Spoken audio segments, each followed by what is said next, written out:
Hello friends, विवा food रेसिपीमध्ये आपले सगळ्यांचे मनापासून स्वागत। मस्त बाजारामध्ये गेली आणि ताजी ताजी कोथिंबीर मिळाली, तर म्हटलं चला लगेच आपण त्याची मिक्स भजी करूयात। कोथिंबीर आणि कांदा घेऊन आपण भजी बनवणार आहोत। तर इथे आपण कोथिंबीर साफ करून घेऊयात। पूर्ण कवळी कोथिंबीर आहे, तरी पण मी असे पुढे एवढे देठ काढून घेणार आहे। अशा पद्धतीने सर्व कोथिंबीर मी साफ करून स्वच्छ धुवून घेते। इथे कोथिंबीर मी स्वच्छ धुवून घेतलेली आहे।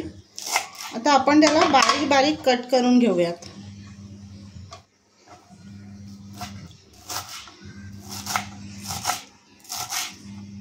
ते अशा पद्धतीने मी बारीक बारीक कट करून घेते। इथे आपण दोन कांदे घेतलेले, ते सुद्धा आपल्याला बारीक कट करून घ्यायचे। अशा पद्धतीने आपल्याला बारीक कट करून घ्यायचे। दोन्ही कांदे आपण कट करून घेऊयात। इथे बेसन पीठ घेतलेलं आहे, त्याच्यामध्ये हळद टाकून घेऊयात, मीठ, आणि ह्याच्यामध्ये मी थोडा बेकिंग सोडा टाकून घेते। इथे मी कोथिंबीर जी आपण बारीक कट करून घेतलेली ती आणि कांदा टाकून घेऊयात। कांदा मी कट करून घेतल्यानंतर त्याला ते सोडून घेतलेलं आहे, असं थोडा सुट्टा करून घेतलेला आहे। तर हे टाकून आपण मिक्स करून घ्यायचंय। इथे आता आपण मिक्स करून घेऊयात।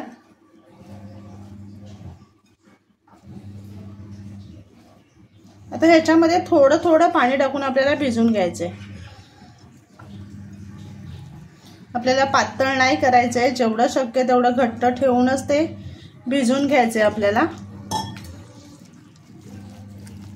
तर अशा पद्धतीने आपण ते भिजवून घेऊया। इथे बघा अशा पद्धतीने भिजवून घेतलेलं आहे, पातळ नाही केलेलं आहे, आपण घट्टच ठेवलेलं आहे पीठ। ते अशा पद्धतीनेच आपल्याला भिजवून घ्यायचंय। इथे कढईमध्ये मी तेल ठेवलेलं आहे, त्याच्यामध्ये मी भजी टाकून तळून घेणार आहे।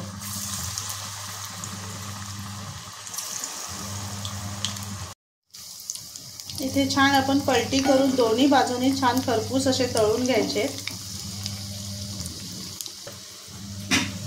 इथे मस्त तळून झालेली आहे भजी, आता आपण काढून घेऊयात। ते इथे एका प्लेटमध्ये आपण काढून घेऊयात। असे सर्व भजी मी तळून घेते। कुरकुरीत आणि टेस्टी अशी आपली मस्त भजी तयार झालेली आहे। झटपट तयार होणारी रेसिपी आहे, खूप मस्त आणि टेस्टी होते। तुम्हाला मी तोडून दाखवते, खूप मस्त आतमध्ये सुद्धा बघा किती मस्त छान झालेली आहे। किती फुलून आले तेही बघा, छान शिजले गेलेले आहेत।